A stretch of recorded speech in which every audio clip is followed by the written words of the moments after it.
ജീവിതം തന്നെ പഠനമാക്കിയ 77-കാരൻ ഗോപിദാസ് അമ്മയുടെ സ്വപ്നം യാഥാർത്ഥ്യമാക്കി. ഇതോടെ തുല്യതാ പരീക്ഷ എഴുതിയ സംസ്ഥാനത്തെ ഏറ്റവും പ്രായം കൂടിയ വ്യക്തി കൂടിയായി ഗോപിദാസ്.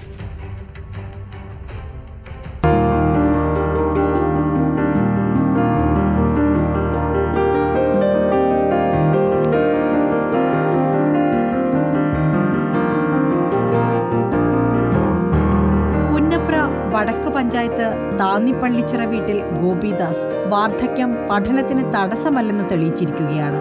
6ാം ക്ലാസ് വരെ മാത്രം പഠിച്ച ഇദ്ദേഹം കയർ ഫാക്ടറിയിൽ തൊഴിലാളിയായിരുന്നു. ഇതിനുശേഷം പല ജോലികൾ ചെയ്തു. ഒടുവിൽ ആലപ്പുഴയിലെ ഒരു സ്വകാര്യ സ്ഥാപനത്തിൽ സെക്യൂരിറ്റി ജോലിയും നോക്കി. പഠിക്കുന്ന കാലത്ത് മാതാവിന്റെ ഏക ആഗ്രഹം മകൻ 10ാം ക്ലാസ് വിജയിക്കണമെന്നതായിരുന്നു.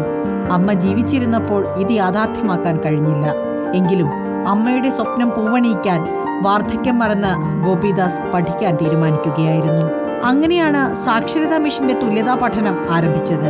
തുല്യതാ പഠനത്തിലൂടെ 7ാം ക്ലാസ് വിജയിച്ച ഗോപിദാസിന് 10ാം ക്ലാസ്സിൽ 3 A+ഓടുകൂടിയ മികച്ച വിജയം നേടാൻ കഴിഞ്ഞു. ഇതിനുശേഷമാണ് +1 പഠനം തുല്യതാ സെന്ററായ അമ്പലപ്പുഴ KK കുഞ്ചുപിള്ള സ്കൂളിൽ ആരംഭിച്ചത്. ഇപ്പോൾ +1 പരീക്ഷയാണ്. +1ൽ ആകെ 107 പഠിതാക്കളുള്ളതിൽ ഏറ്റവും പ്രായം കൂടിയ പഠിതാവാണ് ഗോപിദാസ്. സംസ്ഥാനത്ത് തന്നെ തുല്യതാ +1 പരീക്ഷ എഴുതുന്ന ഏറ്റവും പ്രായം കൂടിയ ആളാണ് ഇദ്ദേഹം. +2 പരീക്ഷ കൂടി കഴിഞ്ഞാൽ അഭിഭാഷകനാകണമെന്ന ആഗ്രഹമാണ് ഗോപിദാസിന്. പഠനം ലഹരിയാക്കി മാറ്റിയ ഈ പഠിതാവിനെ തുല്യതാ സെന്ററിൽ വെച്ച് ആദരവും കൈമാറി. ജില്ലാ പഞ്ചായത്ത് പ്രസിഡന്റ് KG രാജേശ്വരി ഗോപിദാസിനെ പൊന്നാട അണിയിച്ച് ആദരിച്ചു.